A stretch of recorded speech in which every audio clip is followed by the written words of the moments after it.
Good evening, ladies and gentlemen, and a special welcome to my dear friend, Marie Coughlin. I'm Mike Brewer with the Fairfield Area Chamber of Commerce and welcome you to the Dexter Company. And today, in a very few minutes, we'll be introducing our special guest, Rex Crockett, the president of the Dexter Company, and we'll be taking a look at the various laundry items that are on display out here in the front entrance of the new 155,000 square foot facility that has just recently been completed and opened. We would hope that you had an opportunity to be out here last Friday or Saturday for the open house, but if you didn't have that chance to get out here, then stay tuned because we'll be giving you a complete plant tour and talking to Rex out in the plant. First of all, let's have some of the news for chamber activities this coming week. I'd like to just make a special mention of the last weekend's activities of the Parsons Reunion. By all accounts, was a very successful activity.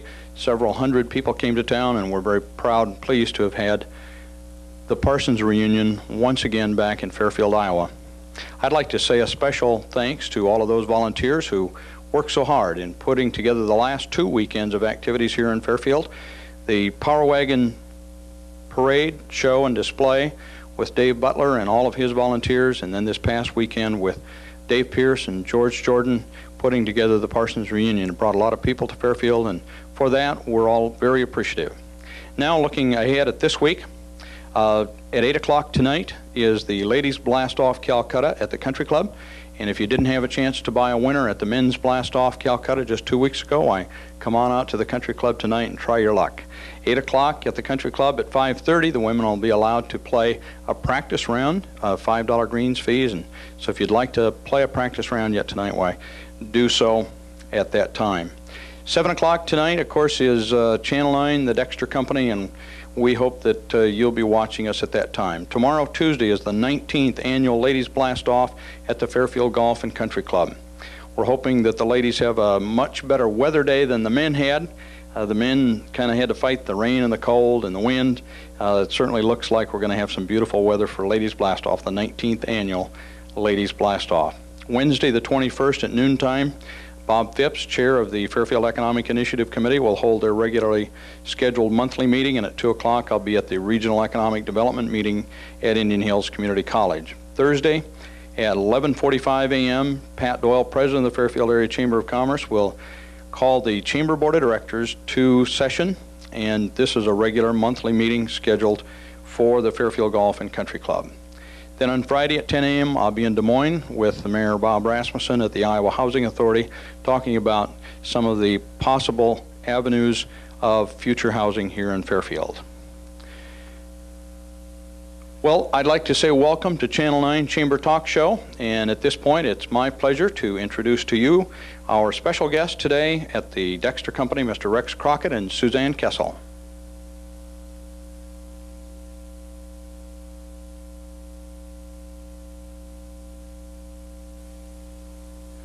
Welcome, Suzanne, and it's a beautiful day outside, and now you promised me you were going to play at Ladies Blast Off. Now, what's the final verdict? Oh, it's too hot.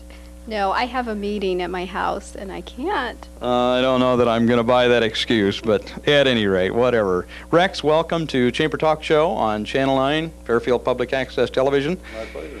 It's a real pleasure to be out here in your brand new facility and looking around. You gave me a tour a couple of weeks ago, and it was just beautiful.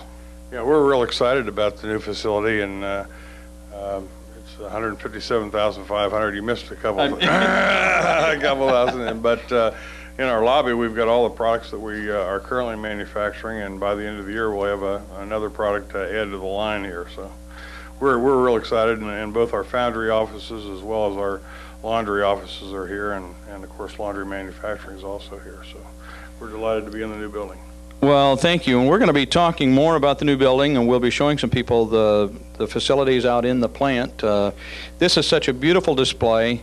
I wanted to take this opportunity to let you explain to our viewing audience tonight the various machines that you're manufacturing here at the Fairfield plant. Sure, be delighted. This is what we call our 20-pound washing machine, and when they talk about 20 pounds, they talk about 20 pounds of dry clothes. And we've been manufacturing this machine since 1954. And it's an old standby, and it's gone down a little bit in terms of volume, but it's still in the South and Southwest still a very popular washing machine. And here we have an 18-pound washer that we began manufacturing in 1991, and it's been a real good seller for us. This machine is our 25-pounder, and it's been in the line since 1988, and was really the first of the new stainless steel machines that we manufacture, and it's our largest selling front-load washer. Now, these are commercial machines. The first one was household. No, they're all commercial, Suzanne. That was household too. No, Or they're all commercial. Okay. And as we get larger, we begin to get into machines where we'd find them in on-premise laundries, hotels, motels, nursing homes, which is a new field that we're going into. But, And all of these machines are coin operated, I see. the ones here are, Yeah. and the ones obviously that you'd find in a nursing home, we make a different model that does not have a coin slide for it. And these are all front load machines. Mm-hmm. Horizontal access or front load, yes. In Europe, all the machines are front load. They use less water. They use less. You don't have to heat as much water, so it saves energy. And there's a big push. I think you see where Maytag, 6 months ago or so, they were talking about manufacturing a domestic horizontal access machine, and there was some question whether it was going to be in Newton or somewhere in Illinois, and it ended up being in Newton. And what they're talking about is a home, which would be smaller than these front-load washer. In Europe, they're all front-load washers. I think eventually the Department of Energy is going to push, by 1999, they're saying that they're only going to be front-load washers. So I think you'll see them as home as well as in laundromats and on-premise laundries. They do a better job of washing, and they are more efficient, but they cost more to manufacture. Yeah. But, this is, Let's go on down the line. I see the Maxi machine. Yeah, it's a 40-pound machine, and we introduced this one in 1992, and it's been a really outstanding machine for us, and it was really the first machine of a size that you'd see in on-premise laundries, and it's been a really good seller for us. In fact, so good that we this year in 1995 brought out our mega load washer, which is 55 pounds of clothes it can hold. Is 9 cubic feet, and Now explain that 55-pound again it's for the dry audience. clothes. Dry clothes. Yeah, so if you take them right out of your laundry hamper or out of your plastic garbage bags, you can get 55 pounds of dry clothes in this machine, and it'll do a good job of washing. You could probably get a few more in there, but you can overload a washing machine to the point where it won't wash effectively. But it's a 9 cubic foot machine. It'll hold a lot of clothes. Yes, it will. And Towels. There you a go. lot of towels. Right. Now, which ones do you have here in Fairfield at the Walker Laundry?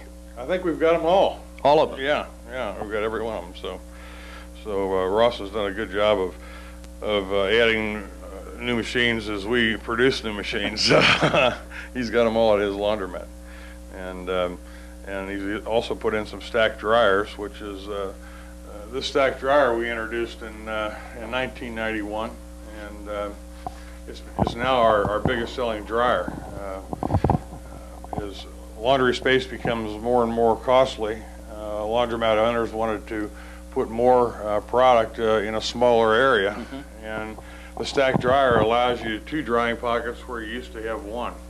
And, but it's also, to manufacture it, it's tough because you've got an awful lot of things in a smaller area, but it's been a great seller for us, and does a great job of drying clothes.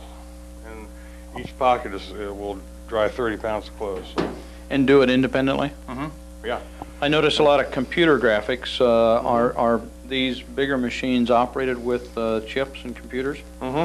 This one sure is, and we have a single pocket machine that you can have either computer or the old rotary where you put the money in and then twist the knob. So, yeah. But this machine it has some self-diagnostic things. It'll tell you what temperature it is on the dryers by doing various and sundry things, and you can keep tabs of what's going on in your laundromat. So the computer age is upon us, and we're a part of it. So, yeah. Are there economies of scale having a stacked dryer from a heat generation standpoint? Probably a little bit, Mike. Theoretically they operate independently, but I think they probably feed off the heat on one another a little bit. And here you've got the big Thoroughbred 2000 commercial dryer. Right. It's a 60-pound. It's a 60-pound dryer, and in on-premise laundry, you should notice it doesn't have any coin slides on there. In on-premise laundry, it's kind of the mate for the 40-pound washer. Rule of thumb, you need about 50% more drying capacity than washing. So if this is a 40-pound washer, you need a 60-pound dryer, and so that's so. When we got the end of the 40-pound dryer, a washer, then the 60-pound dryer became more popular in our line, and the product on the end down there is a single pocket 30-pound dryer, and it's still probably the predominant dryer in laundromats. But as time goes by and they're replaced out, people tend to go to stack dryers to get more drying capacity. And it's also for the handicapped person, you know, they can use this dryer pocket, and they can use this washer where on a top load washer, for example, they would have trouble. So, sure. So there are a number of advantages. Well, thank you very much for showing us your display in your new showroom out here in the Dexter plant. And with that, we're going to move out into the plant and show you some of the activity going on the floor at the Dexter Company laundry facility.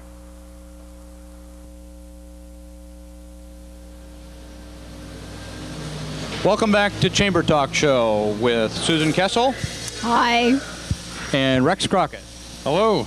We're back out on the main floor of the Dexter plant, their new laundry manufacturing facility located here in Fairfield, Iowa. And it's a real pleasure to be able to show our viewing audience tonight right here on the floor. It's kind of a hot day, but not too bad in here. That's right. It gets warmer, but I think we're probably going to make it fine today. Looks good. Well, for the benefit of our viewing audience, Rex, I'd like to talk a little bit about you, yourself, and your family. And if you would, why, just kind of tell us about how long you've been with Dexter and how you got started, and how you evolved into becoming the president of the Dexter Company, and tell us a little bit about your family, if you would. Okay. Actually, I was with Philco Ford in Connersville, Indiana, and I was promoted out here in May of 1968 when it was a Philco Ford location, and then became part of the group that purchased the facility from Ford Motor Company in 1972. So I've been out here a little over 27 years now, so I guess that qualifies me as a native almost. Yeah. It's about half my life. So Stu Gomler still may introduce a bit. Right, yeah. But no, I came out here in May of '68. I had one child that was about a year old when we came out here, and that's Lisa, and she's graduated of the University of Iowa, now lives in Milwaukee. And Cindy was born in Fairfield, and she now is married and expecting a child, so I'll be a grandparent for the first time. Okay. And they live in Ames, Iowa, she and her husband. So, and Helen and I still live here. So in fact, we're neighbors of Suzanne. So yeah, but we really have enjoyed Fairfield, and I think my years with the Dexter Company have you know, just kind of flown by, and I'm not exactly sure you know, how I got to be president, but I'm into my 7th year now of being president and CEO. So we've been very happy with Fairfield, and hopefully Fairfield's been happy with the Dexter Company and us. Well, Fairfield is more than happy with the Dexter Company. You've been the flagship employer for many, many years. And how many years is it for Dexter? Well, it started in Dexter, Iowa in 1894, and now the place burned down in Dexter, Iowa, and some of the city fathers in Fairfield offered some incentives to get the Dexter Company to move down here in 1912, which they did. So we've been here since 1912. So. Long time, and a lot of payrolls have been met since 1912 right here in Fairfield, Iowa. Now, you said it was in Dexter, Iowa. Is that where the name came from? The name's really from a horse, Suzanne. It was a famous trotter by the name of Dexter. There's a Currier and Ives painting that shows Ulysses S. Grant driving Dexter, and a lot of the weather vanes in Iowa are really originally from the horse Dexter. But the town Dexter, Iowa, got its name from the trotting horse, and we got it from the town. Okay. Now, we both that learned makes something new sense. today. Right. Well, Rex, as president of the Dexter Company, and I know it's difficult to be very specific, but give us just kind of a brief rundown of your general function here at the plant. Okay, I guess I'm responsible to our board of directors for the successful operation of the Dexter Company, both the laundry and foundry divisions, and I certainly have a lot of help in doing that. We have 475 employees. Last year our payroll exceeded $13 million, and I know, Mike, you know that there's some churning of funds of, what, 4 to 7 times, so even if it churns just 4 times, you're talking about $1 million a week that Fairfield's really, that Dexter's interjecting into the Fairfield area, so. And let me say, on behalf of the Fairfield Area Chamber of Commerce, we appreciate that very much, and so do all the citizens of Fairfield. Going on down the list of things, I'd like to ask you today, what area are you most proud of? And I think that's pretty self-evident as we sit here in this new 157,500 square foot facility. Yeah, we're real tickled with this. And we're real happy that the laundry's moving into this on-premise laundry area, which we think will be a great area for us. And now, it's like a year ago in May, this was a cornfield. But right now, the foundry's beginning a major renovation and modernization of what used to be the old laundry facility in the old building. And I think a year from now, you're going to see some major improvements in that facility as well. So that, just to kind of bring you up to date, all of the laundry manufacturing came out here to the new plant, but the foundry is staying at the old plant and will be expanding at the old plant. And what is the location of that? 9th and Depot is the location of the old facility, and the foundry's in there. They're digging pits and holes, and there'll be a new descent there by April 1st of next year, which is a major piece of equipment. So. Now, we've got a new product coming online. Are we going to be able to see at least a rough glimpse of that new product as we take a tour of the plant? The 55-pound washer just came on board in January of this year. And we saw that in the lobby, and we may get a glimpse of it here, but we've got another product, which is an 80-pound dryer, which is we're going to bring out in November on a pilot run basis, and then regular production in '96. So hopefully you won't see the dryer yet, but you may see the washer. Very good. With that, let's take a tour of the plant, and we'll take a fast break now and move on out into the plant.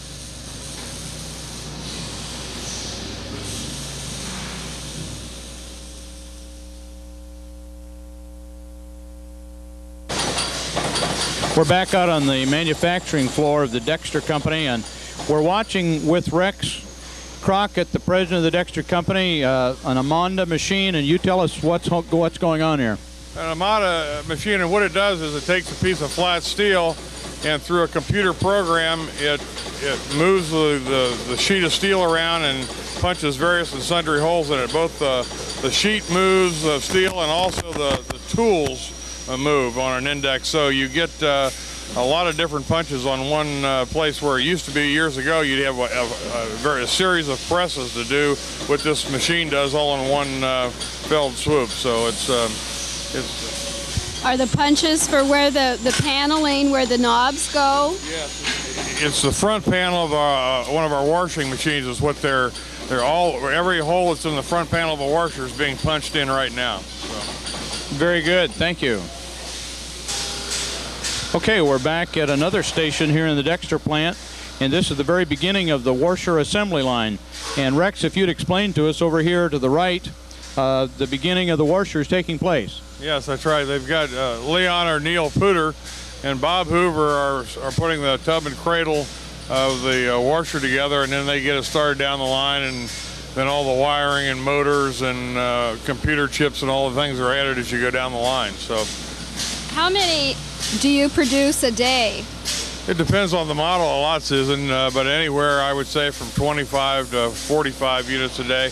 And then if it gets busier, you can always add more people. So, but that's the normal day's run. Now, when we were at Rockwell, they had a testing. Do you have some type of machinery that does some testing at the end?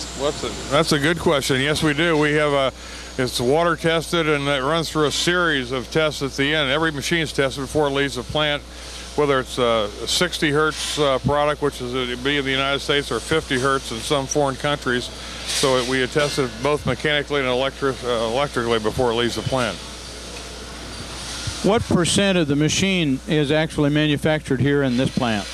I'd say about 90%. The only thing we don't produce, we do all the metal stamping, all the welding, all the assembly. Motors and wiring harnesses are about the only things that we really, and door glass, things like that, are the only things that aren't produced right here. So that as people are watching today, these products were manufactured right here in this plant? You bet. Yeah, right here in Fairfield, Iowa. Now, these are stainless steel? Most of our washers anymore are stainless steel, at least the tops and the fronts. And the larger ones, they'll all be stainless steel. And the stainless steel we use is a 304, which is a surgical grade stainless steel. So it's an expensive stainless steel. So there's not much painting? Not unless the sides and some internal parts are painted, but not as much painting as there used to be. And no rust. We'll take a quick break and we'll go on down the assembly line at this point. We're back on the assembly floor at the Dexter plant, and this time, Rex, we're watching them automatic weld. Not automatic, but Jim's spot welding this cylinder that'll go inside the dryer. And he does this and a number of other assembly operations on our dryer line. So, and as we look down to our left, you can see the various dryers. These are the stacked dryers that we saw out front, right? That's right. And Jim Cole's doing some assembly operations on them as well, yeah. So. Now, I noticed these are painted and painted an almond color, and that came out of your new powder paint room? Right. We've got 2 new powder paint rooms, and it came out of the smaller of the 2, yes. But we're real excited about our powder paint, and it's environmentally friendly, and it does a great job of painting as well. Well, it's certainly a pleasure being with you out here in the Dexter plant, and with that, I'd like to take a quick shot of the powder paint room. Now we're in the brand new powder paint booth of the Dexter company, and Rex, tell us about this. Okay, this is the powder paint just comes out in kind of a fog or a mist, and it's electrostatically attracted to the parts that are going through the middle of the booth, and so the powder paint just goes and lays on the part. And after it goes through on a chain, and the chain, after it goes through the powder paint room, goes up into a baking area, and then the powder paint is actually baked onto the part. Prior to it being baked, you just wipe it off with your hand, but after it's baked on, it's really, really hard. So. This is a baked enamel? Yes. And is this a brand new process? Brand new to us, but not to industry. They look for things that would be good paint and yet environmentally friendly, and so about 10 years ago, powder paint really started to come into its own. Let's take another shot at the balance of this paint booth on over to our left. This is another view of the powder paint room, and you've got another smaller booth down at the far end here. Yes, and if you see the long yellow-shaped cylinders in that booth, that it sprays paint out there automatically, and then there's a chair that sits on the outside of the booth, and if we don't get it all automatically, then we have a manual guy there who stands and touches up. But this is a completely environmental friendly situation to where you have no paint residue going back into the environment whatsoever. No. As a matter of fact, Mike, what they do is they clean up the paint at the end of the day. Actually, it's kind of a self-cleaning thing, but the paint that doesn't go on the product is reused, so there's nothing left over of the paint. Now, tell us about some of the training techniques that it took to get people involved to operate these machines. We had some help through Indian Hills, and a lot of the people who wanted to sell us the booth were also more than willing to help train. So. Our fellows were pretty well trained on when they started. Great. With that, let's take another shot of the plant floor out on the main production facility. Okay, Rex, we were just talking as we were walking over here that this is traditionally kind of a slow time of year for you. Right. Yeah. The summer months are normally slow for the laundry operation, but we've been real busy this year. And in fact, the inventory that I think you're taking a picture of now is not as large inventory as we'd like to have right now. Well, I had made the comment that the inventory had certainly shrunk in the last 2 weeks since you gave me the tour. Right, it has, and it's a high-class problem, Mike. Yeah, fun problem to have. Now I see a truck leaving right now. How many trucks do you have a week? Or We had three today. Yeah, and that's a lot because they'll get like 60 units in a truckload, and depends on the units a little bit, but 3 trucks a day, I'd love to have that problem. We'd have to put on some more people, but it's been a busy time. That's great. Well, I'd like to reset the camera and shoot out the east side of the brand new facility and look at the old facility for just a few quick minutes. We're back outside on the east entrance of the new laundry facility of the Dexter Company, and Rex, way off to the east of the little white water tower is the existing Dexter plant that you just left. Right. The foundry's still there. Yes.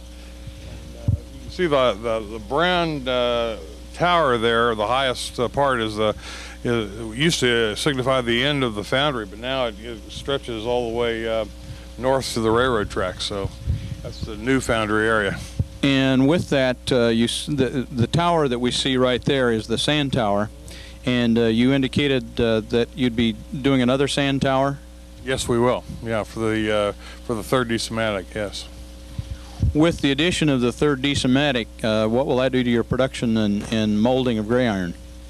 It'll give us the capability of having about 25% more castings than we currently do, and we haven't decided if they'll be gray iron or ductile iron yet. But we'll have a capacity for 25% more. So that for our viewers tonight, they can anticipate some great things yet to come from the Dexter Company in the future. I think we'll be hiring some more people. We like to hear that. Keep it up. Okay, thank you. We're going to move out to the front of the building at this time and close out with a shot of the main entrance where we started from with the Dexter Company. Well, Rex, we are back where we started from, out here in the main lobby of the new facility, and we certainly want to thank you for taking your time to show us this tour, and I think the people tonight will enjoy watching the manufacturing facility at the new Dexter plant here. Do you think Hollywood will be calling, Mike, or? I gave up thinking that a long time ago. Well, it's been our pleasure to have you, and thank you for coming. Well, we certainly have enjoyed the opportunity to look at all the new Dexter products, and right over our shoulder and right behind us is a new photo of a Dexter washing facility out in Ohio. Yeah, Piqua, Ohio. It's brand new, and today they're making them a lot more attractive than they did in years gone by, and in both California, all over the country. And I think that more and more people are using them, not just blue collar, but people who are two-income families who don't want to spend all day Saturday washing. So they got some beautiful facilities, and we think we've got good-looking equipment, so that works good for us as well. Well, I was certainly curious to hear you talk about the facilities going in England. Mm-hmm.